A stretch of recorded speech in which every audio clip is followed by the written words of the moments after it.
happened? Yeah, I'd prefer not to go into specifically what it was, but it was emergency major surgery. I guess we could leave it at that. Alvaro Torres, end zoners. Hi, Coach. Well, I'm sorry to listen that you had surgery. I hope you're doing fine. Well, my question is, sorry, I lost it. Mario said post game that Travis Dye probably got a few more touches tonight than he usually does. After watching his performance against Cal and knowing UCLA has a very solid run defense, are you planning on using him in a similar way this week? Which guy did you say? I couldn't tell what player you heard. Sorry, what part? Player did you say with the touches? Travis Dye. Oh, Travis Dye. Yeah, obviously with CJ out, Travis has got to assume a little bit more of the role and responsibility of the primary ball carrier, and I think he had well over 200 yards of total offense. And Byron came in and did a nice job. But yes, certainly UCLA poses a very tough rush defense. I think they're 8th in the country. So we're going to have to do a real nice job there in our efforts to run the ball. But we're definitely going to have to find a way for Travis to get his touches this week as well. Eric Scopel, 247 Sports. Coach, I'll echo what the others have said, but great to see you again and happy that you're recovering well. Just from a day-to-day operations perspective, how kind of, I don't want to say limited, but how have your time changed, I guess, throughout the week and then Saturday being up in the booth? What's your history with doing that? Was that strange to you? Kind of, how did that play out? Yeah, last week everything I did was remote from home, and I just, like I said, two weeks, barely over 2 weeks out, and then was able to come in and call the game from the booth on Saturday. Just had a follow-up appointment this morning, and I'll start to be able to do some things from the office starting this afternoon. But I just got to be smart and judicious, with the approach, because it's still, technically in full recovery territory from the surgery. But yeah, I think that was my first time calling a game from the booth since the 2010 Fiesta Bowl, if I'm not mistaken. So I mean, it a little bit different. You missed a face-to-face interaction with the players on the sideline and some of the motivational part, but you do get a little bit better of a view. So we'll continue to take it day by day, and but it will feel good to get back in the office and around the guys and the coaches in some capacity this week. Zach Neal, Duckswire. Coach, we've seen a lot of improvement from Devin Williams in the past couple of games. What have you really seen from him over the past month or so that's allowed him to become a bigger part of the offense? Yeah, just continued consistency in his, in his practice habits and his preparation, and then certainly got, a bunch of, opportunities in the game and really produced. I know that, during spring ball, he and AB developed a very good repertoire, or rapport, I should say. And I know he feels very comfortable throwing the ball to Devin.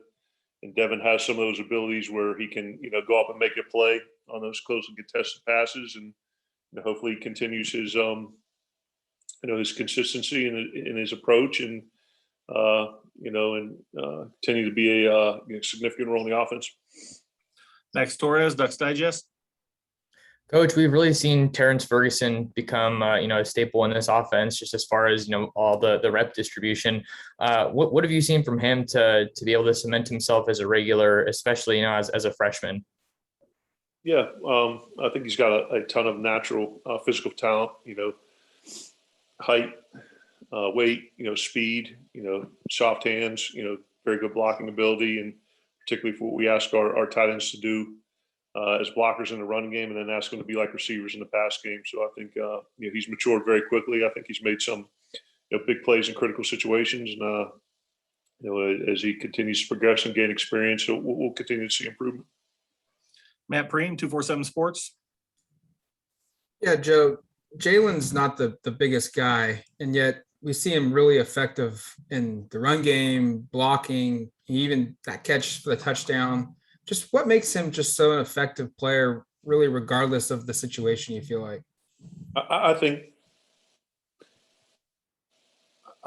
his I think he's just got a tenacity about him as a competitor. I'd say he's got elite level competitiveness, and maybe some of the physical things or kind of measurables, may not be off the charts, but when that guy's given opportunities, whether he's tasked with blocking a safety or a linebacker or giving the ball in a handoff or making a play, down the field, he's got a tremendous amount of pride in everything that he does. And, I think he's one of the most competitive guys that I've been around.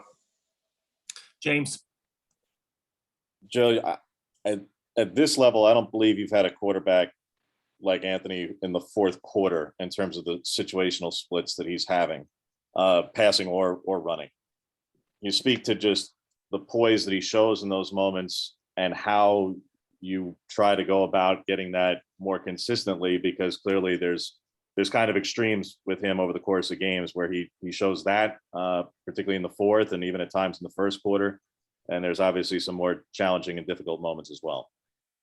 Yeah, I think a lot of that comes with his overall experience, playing a bunch of football, over the course of the past 4 or 5 years. So he's been in a lot of those game situations, particularly at end of games where plays need to be made. But, certainly you go back to Ohio State and some of the other games, and then down a touchdown against Cal and, kind of back against the wall and need plays to be made. And, through some really, really nice balls, particularly the one to J-Red on the first touchdown, and then find a way to, scramble and score on the last one for the go-ahead. But yeah, like all of our guys at all positions, we got to find that consistency from the first quarter to the fourth quarter. But it's good to know when the ball's in the hand of the quarterback in the fourth quarter that, that's when he's been playing his most consistent, productive football. Eric. Midway point of the season, Coach, just kind of wanted a big picture question about how you think the offense has performed through 6 games, things you think have happened that have been favorable, maybe areas that you think clearly need improvement. Yeah, through 6 games, we're 5-1. I think we're second in the conference in scoring by like 0.2 of a point, I would imagine. I think we're top 3 or 4 in total yards. So the things that we need to do to help the team be successful, I think we're doing. We came into the season saying we wanted to do 2 things specifically: create explosive plays and limit turnovers. I think we've succeeded more in the latter than the former, but our explosive play ratio has improved, particularly this past week when we met our goal. We're doing fairly well on third down conversion percentage, and we've been doing pretty well in red zone touchdowns. So we're never going to reach the standard that we set for this offense, because I know a lot of people, we want to see a touchdown on every drive, and that's just not reasonable. So I'd say that we are trending in the right direction. I'd say that we are playing well, but I think there's a ton of room for improvement for us across the board as an offensive unit. Heather Dinich, ESPN.com. Hey, Joe, just to clarify, are you physically able to go to UCLA? And if not, how does that work logistically? Did you say, am I able to go to UCLA, Heather? Yeah. Yeah, the doctor okayed me this morning to make the trip. Yes, ma'am. Okay, terrific. Thanks. You're welcome. AJ Jacobson, Rivals. Coach Byron Cardwell did a really nice job in a relief role on Friday night. How do you see his progress so far this season, and perhaps the role on the team going forward? Yeah, but once CJ went down and Travis assumed the primary role as the starter, you've got Byron, you got Seven, you got Trey, and I think you got 3 really good guys in those roles who all present different skill sets. So, Byron had, I think, 3 carries in the game and did a really nice job there, did some things in pass protection. Seven's got his role and, kind of showed up in the, Arizona game. And I know Trey's really, working hard and recovering from his injury, and he's got a bright future too. So all 3 of those guys have done a nice job. They all do different things from a skill set standpoint, and they'll all be positive contributors moving forward. Time for 2 more. Jared Denny, Scoop Duck on 3. Hey, Joe, going back to Anthony, I just kind of wanted to ask about your general evaluation of his performance against Cal, and did you see him doing anything particularly better than throughout the rest of the season? Against Cal? Yeah, I mean, I think his completion percentage was up over 70, which was a good thing. Threw for over, right close to 250, and had positive, yardage on the ground, including the last touchdown. Certainly, I think in the third quarter there were probably some throws that we were either a little bit quick or off our footwork, and weren't necessarily what we wanted to do. But I think he took a positive step forward. At the end of the day, from a broad strokes perspective, I said we're 5-1. It's the basically the top ranked scoring offense in the conference. He's created 12 touchdowns in the air, on the ground, and has only turned the ball over twice. And